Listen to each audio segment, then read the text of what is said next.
คนโปแลนด์ไปอยู่อเมริกากลับคืนมาคนโปแลนด์ที่แตกเป็นจากคอมมิวนิสต์ไปนั่นกลับคืนมาหมดพาครอบพาครัวกลับคืนมาสร้างสาพัฒนาประเทศชาติให้เข้มแข็งขึ้นมาแล้วพวกเฮานี่50 ปีแล้วเฮาบ่มีบทเรียนบ่เฮาบ่เข้าใจบ่เฮาไปอยู่ในต่างประเทศเฮาก็ได้รับการศึกษาวิสัยทัศน์การเมืองแตกต่างกันข้าพเจ้ากับบักทองรุ่นก็ต่างกันข้าพเจ้ากับบักสมบักกันนั้นเฉลิมไส้ก็ต่างกันเพราะว่าได้เห็นวิสัยทัศน์ในต่างประเทศมันต่างกันได้เรียนในต่างประเทศมันต่างกันดังนั้นมุมมองเหล่านี้แม่นแล้วน้องจอด Poland have the strongest economy and in Eastern Europe เขาเปลี่ยนจากลัทธิคอมมิวนิสต์บ่พอถ้าได้ปีบ้านเมืองเจริญ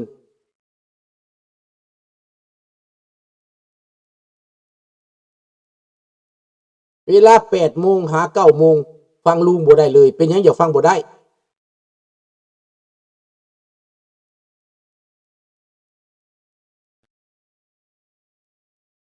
เขาหลอกไว้บ่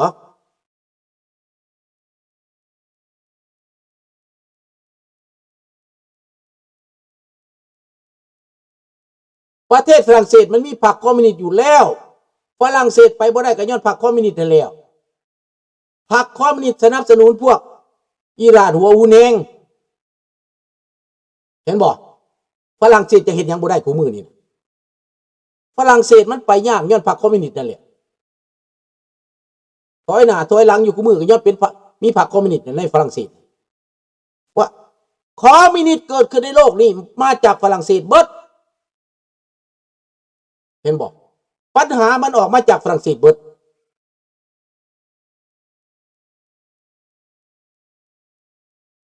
มันเป็นแบบนั้นคัดค้านหมู่ก็เป็นเพิ่นคัดขวางหมู่ก็เป็นเพิ่นปากใหญ่ก็เป็นเพิ่นเท่าฝรั่งสมลุงด่าแหละเห็นบ่ประเทศอิหร่านใครอยู่เบื้องหลังของพวกกัน IRG นั่นฝรั่งเศสมีการพัวพันเลิกมีการลงทุนเลิกดีบดีเอาฮอดเทคโนโลยีไปสอนเขาบุญนะเรื่องนิวเคลียร์บ่แม่นง่ายเด้อพี่น้องเป็นการลงทุนเด้อพวกนี้ได้ประโยชน์เด้อเรื่องของมันเปิดโปงมูนี่เก่งเว้าให้มูนี่เก่งพวกคอมมิวนิสต์นี่นะ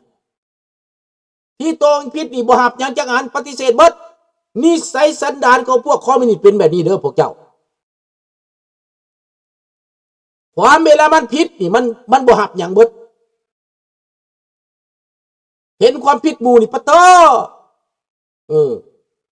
เป็นแบบนั้นเป็นแบบนี้50 ปีเราเห็นบ่ได้ไล่เบิ่งมั้ยสมัยพระจักรลาวก้าวหน้าไปพอแห้งแล้วการศึกษาก็ก้าวไปแล้วสาธารณสุขก็ก้าวไปแล้วการต่างประเทศก็ก้าวไปแล้วผสมภาษาคนก็เก่งแล้วสมัยนั้นพื้นฐานของคนลาวเก่งภาษาได้แม่นบ่พี่น้องคิดว่าแม่นบ่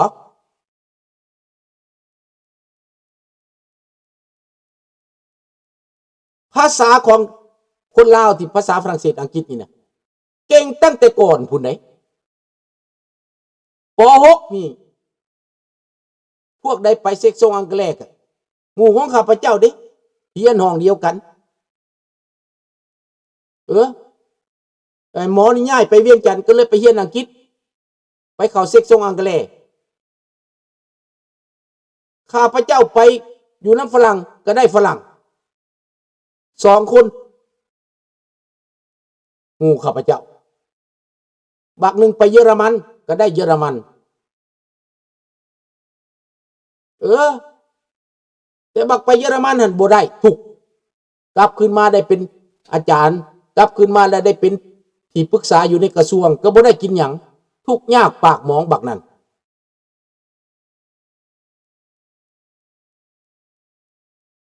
นะเดี๋ยวนี้เอากีบากับลาวนี่เทียบกันก่อนปาเลสไตน์เอาไว้ไกลอันนั้นเอากีบานี่นะ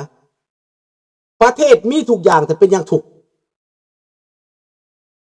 เป็นคอมมิวนิสต์มาพุ่นตั้งแต่1960พุ่นเป็นคอมมิวนิสต์มาบ่เห็นขึ้นบ่เห็นเกินบ่เห็นเจริญมีแต่พวกเจ้านายได้กินประชาชนถูกยากและเขาเตรียมสิคนล่มแล้วเขาเตรียมสิเปลี่ยนแล้วลาวเฮาดิทรัพย์สมบัติให้เขาเอาเบิดเขาขายทรัพย์สมบัติจนเขาร่ำเขารวยเขาห่างเขามีลูกหลานเขาอยู่ทางลินกินฟุ่มเฟือยฝ่ายประชาชนยังบ่ตื่นรุ่นน้อยก็หนีไปเมืองไทยเบิดไปเมืองไทยแล้วก็บ่สนใจยังอีกหาแต่เงินอย่างเดียวบ่สนใจการบ้านการเมืองบ่ฮู้จักเหตุผลตัวเองเป็นหยังจะมาเป็นจังซี่คนลาวได้นี่ได้พวกมาฮอดอยู่ต่างประเทศก็บ่ตั้งคำถามเป็นหยังจะมาเป็นจังซี่บ่เข้าใจบ่สามารถนักแน่นได้บ่สามารถเป็นหนึ่งเดียวได้อันนี้คนลาวได้นี่ได้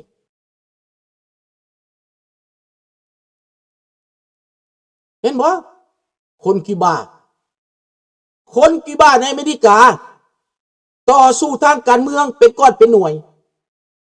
จนยกคนตัวเองขึ้นมาเป็นเลขาเป็นเซกเรเตอร์เป็นรัฐมนตรีต่างประเทศได้คนคิวบาสนับสนุนคนลาวเฮาเด้ในอเมริกาเฮ็ดหยังคนลาวนี่ตีกองกินเหล้ากินแต่เช้าฮอดค่ำบ่สนใจเรื่องบ้านเรื่องเมืองเรื่องของมันก็เป็นอย่างซี่คันผู้ใดเหตุการเมืองเพิ่นเฮ้ยผู้ใดเว้าการเมืองเพิ่นเฮ้ยเพิ่นทำท่าบิดเบือนทำท่าสะอิดสะเอียนผู้ใดบ่อยากคบค้าสมาคมผู้ใดเพิ่นญาติบ่ได้เมืองลาวว่าซั่น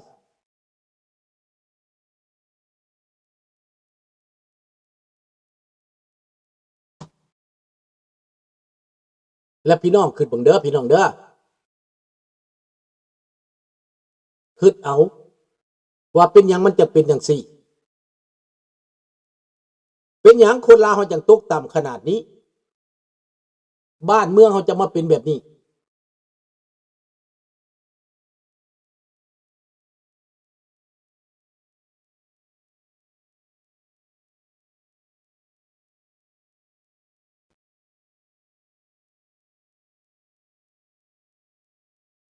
ก็เสยนั่นแหละบ่ให้ความสำคัญฟังไปก็ฟังไปฟังไปซื่อๆแต่ว่าบ่ได้นักแน่นบ่ได้จริงจังบ่ได้ซีเรียสบ่ได้เซเรียสและบ่ให้ความสำคัญบ่สนับสนุนเจ้าสิดีปานใดก็ดีเจ้าสิถึกปานใดก็ถึกถ้าว่าบ่ให้ความสำคัญน่ะมันตกต่ำแท้เห็นบ่ล่ะเล่นน้ำวัตถุเล่นน้ำสังคมความเห็นแก่ตัวสุดๆถ้าบ่แม่นตัวแล้วมันบ่เชื่อคนลาวเฮานี่เป็นอันนี้บ่สามารถยกย่อผู้อื่นได้บ่สามารถส่งเสริมผู้อื่นได้มันเป็นแบบนี้พี่น้องคิดเบิ่งเด้อชาติอื่นเขาปั้นกันขึ้นมาเขาส่งเสริมกันขึ้นมาทุกคนสุเพิงกันทุกคนทุดีแต่ถ้ามันเข้มแข็งแล้วมันได้เพิ่งกันได้บาดนี้ถ้าทุกคนอ่อนแอถ้าทุกคนต่ำต้อยผู้ใดอิจฉากันบ่สวยกันโตไผโตมันแบบสังคมลาวนี้ก็จะขึ้นยากได้จะเจริญยากได้แม่นแล้ว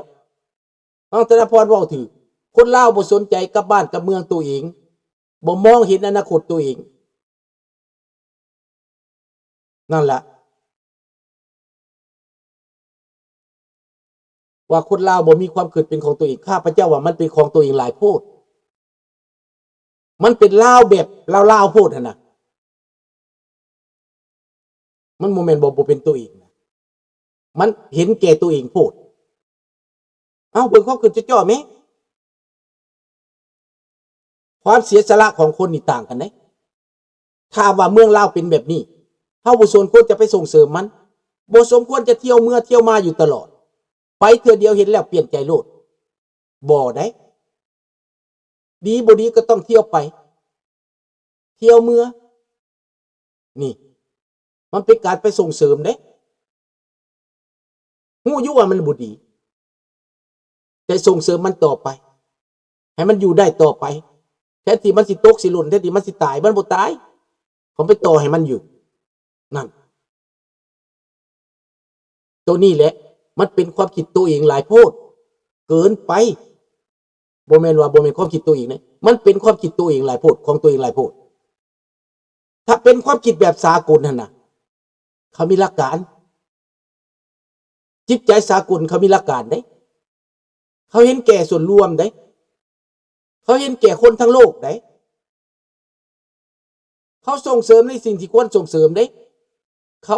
จำแนกได้ว่าผิดถูกได้เห็นบ่แต่คนลาวเขาจำแนกบ่ได้ผิดถูกเวลาเขาฉลองวันที่2 ธันวาคมยังพากันเล่นเมื่อข้าพเจ้าให้ตัวอย่างอีนาเลียมกับบักนาจืด2 หน้ามันพอว่าโลด2 หน้านี่ต้องเห็นหน้ามันโลดบักนาจืดอยู่แคนาดาอีนาเลียมอยู่อเมริกาต้องเห็นโลด2 หน้านี่นะเห็นหน้าพวกมันโลดทูตลาวแดงมาออตตาวาทูตลาวแดงมาวันโคมันแล่นไปโลดไหนมันประสานงานโลดไหนบักนาจืดนี่สาธุแม่มันมีอาจเป็นไปแม่บักนาจืดนี่นะกูสิสาบแช่งมึงต่อไปบักนาจืดมึงเสียวหน้าไปอ้างสังคมในก็อ้างไปโลดบักนาจืดกูขอด่ามึงทุกมือบักนาจืดบักนาจืดทรยศจักเป็นบักใดบักหาใดก็บ่ฮู้สบายดีน้องจันทวีมันต้องแลนไปโลดไปสนับสนุนลูดวันที่8จะแม่นมื้ออื่นนี่แหละเนาะสาธุแม่ไอ้พวกประชาธิปไตยได้เด้อให้ประชาธิปไตยกำอำนาจเด้อ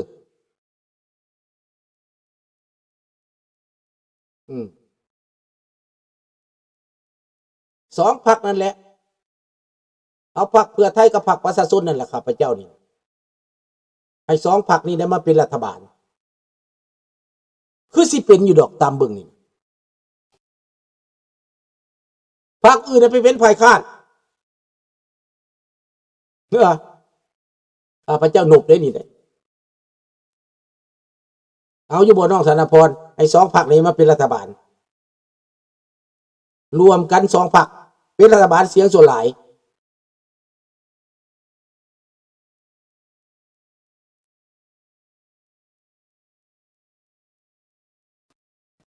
นี่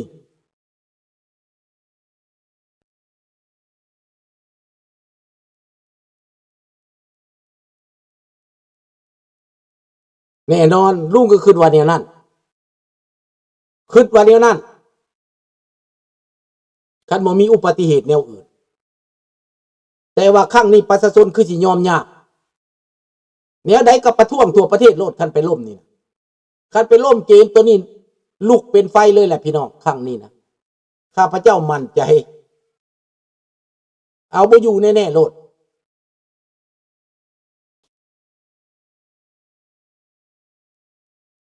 หน้าจืดกับหน้าเหลี่ยมมันเป็นเสื้อซาดแก้วบ่ลุงมันก็บ่แม่นเสื้อดอกแต่มันหับไส้